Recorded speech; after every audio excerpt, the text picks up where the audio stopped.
J'ai plus de 7000 figurines, 3000 animaux, 1000 véhicules et quasiment 200 bâtiments. Moi c'est Johan Castel, j'ai 30 ans et je collectionne les Playmobil depuis l'âge de mes 4 ans.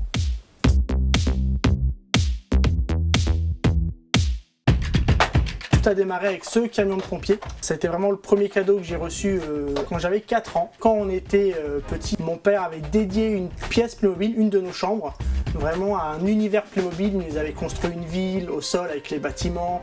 On avait la station-service, le commissariat, le supermarché. Et vraiment, tout était sur une dizaine de mètres carrés. On était dans notre monde. Depuis, les 10 mètres carrés se sont transformés en 30 et les Playmobil règnent en maître.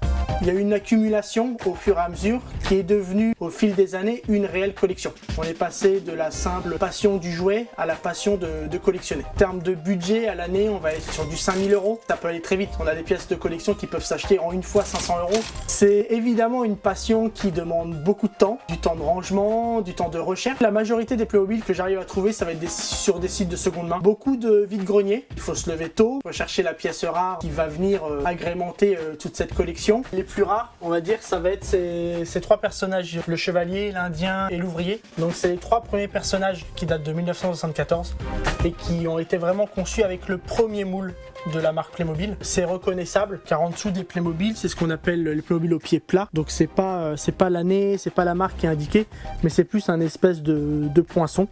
Donc ça a vraiment un indice de rareté assez élevé. C'est évidemment intéressant pour un collectionneur de les avoir. Et Johan les veut tous. Et lorsque la marque ne les produit pas, il les crée lui-même. J'ai aussi investi dans une imprimante 3D qui me permet d'élargir le champ des possibles et d'aller vraiment sur des licences que Playmobil ne commercialise pas. Typiquement, j'avais imprimé toute la série Star Wars.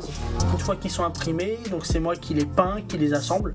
Des Playmobil qu'il met en scène sur son compte Instagram Playmobil Castel. Il alimente tous les jours de nouveaux contenus. J'essaye vraiment d'avoir un thème par an.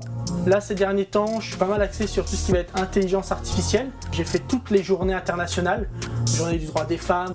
Une année, j'avais fait une 50aine de mini-scènes, en passant par la préhistoire, le monde moderne, les dinosaures. Sur cette frise, j'ai pris un Playmobil emblématique de chaque année. L'histoire a démarré en 1974. À cette époque, le Playmobil avait très peu d'accessoires. C'était exclusivement que des hommes et il n'avait pas notamment les mains mobiles.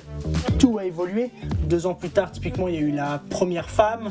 Et en fin de compte, j'ai essayé de représenter sur cette frise toutes les évolutions, que ce soit sociales, culturelles, qui ont pu être mises en place par la marque. On va avoir le premier enfant en 1981, premier personnage au ventre rond qui va être le pirate.